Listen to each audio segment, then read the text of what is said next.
भविष्य का दूसरा नाम है संघर्ष। हृदय में आज इच्छा होती है और यदि पूर्ण नहीं हो पाती तो हृदय भविष्य की योजना बनाता है।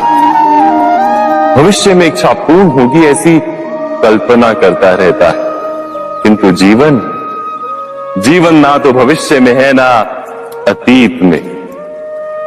जीवन तो इस क्षण का नाम, अर्थात इस क्षण का अनुभव ही जीवन का अनुभव।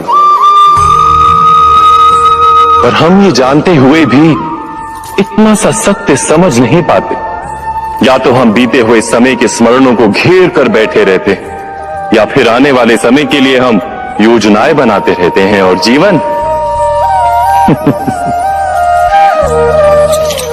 जीवन बीत जाता है। एक सत्य यदि हम हृदय में उतार लें कि ना हम भविष्य देख सकते हैं, ना ही भविष्य निर्मित कर सकते हैं, हम तो केवल धैर्य और साहस के साथ भविष्य को आलिंगन दे सकते हैं, स्वागत कर सकते हैं भविष्य का। तो क्या जीवन का हर पल जीवन से नहीं भर जाएगा? स्वयं विचार कीजिए।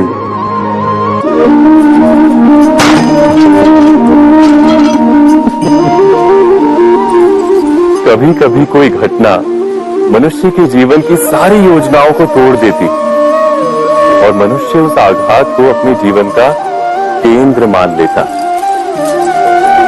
पर क्या भविष्य मनुष्य की योजनाओं के आधार पर निर्मित होते हैं? नहीं। जिस प्रकार किसी ऊंचे पर्वत पर सर्वप्रथम चढ़ने वाला उस पर्वत की तलाई में बैठकर जो योजना बनाता है, क्या वही योजना उसे उस पर्वत की चोटी तक पहुंचाती है? नहीं। वास्तव में वो जैसे जैसे ऊपर चढ़ता है वैसे वैसे उसे नई नई चुनौतियां, नई नई विडंबनाएं, नए नए अवरोध मिलते हैं। प्रत्येक पद पर वो अपने अगले पद का निर्णय करता है। प्रत्येक पद पर उसे अपनी योजनाओं को बदलना पड़ता है। कहीं पुरानी योजना उसे खाई में ना ढकेल दे। वो पर्वत को अपने योग्य नहीं बना पाता, केवल स्वयं को पर्वत के योग्य बना सकता है। क्या जीवन के साथ भी ऐसा ही नहीं? जब मनुष्य जीवन में किसी एक चुनौती को, एक अवरोध को अपने जीवन का केंद्र मान लेता है, अपने जीवन की गति को ही रोक देता है, तो वो अपने जीवन में सफल नहीं बन पाता और ना ही सुख और शांति प्राप्त कर पाता। अर्थात जीवन को अपने योग्य बनाने के बदले स्वयं अपने को जीवन के योग्य बनाना ही सफलता और सुख का एकमात्र मार्ग नहीं।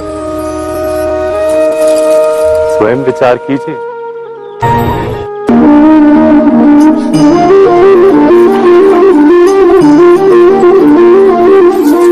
पिता सदा ही अपने संतान के सुख की कामना करते, उनके भविष्य की चिंता करते रहते। इसी कारणवश सदा ही अपने संतानों के भविष्य का मार्ग स्वयं निश्चित करने का प्रयत्न करते रहते।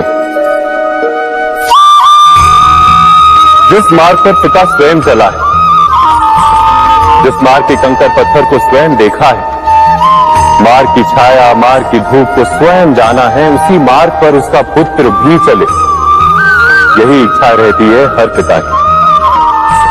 निसंदेह उत्तम भावना है ये,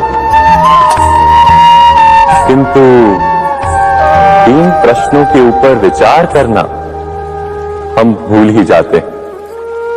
कौन से प्रश्न? प्रथम प्रश्न, क्या समय के साथ प्रत्येक मार्ग बदल नहीं जाते?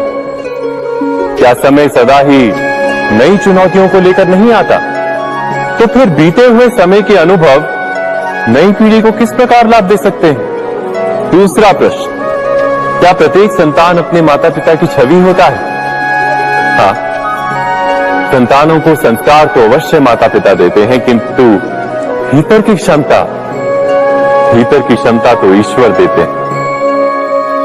तो जिस मार्ग पर पिता को सफलता मिली है, विश्वास है कि उसी मार्ग पर उसकी संतानों को भी सफलता और सुख प्राप्त होगा। तीसरा प्रश्न, क्या जीवन के संघर्ष और चुनौतियां लाभकारी नहीं होती? क्या प्रत्येक नया प्रश्न एक नए उत्तर का द्वार नहीं खोलता?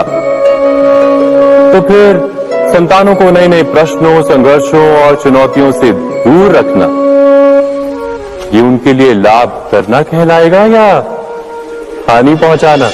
अर्थात जिस प्रकार संतान के भविष्य का निर्माण करने के बदले उसके चरित्र का निर्माण करना श्रेष्ठ है, वैसे संतानों के जीवन का मार्ग निश्चित करने के बदले उन्हें नए संघर्षों के साथ जूझने के लिए मनोबल व ज्ञान देना अधिक लाभदायक नहीं होगा?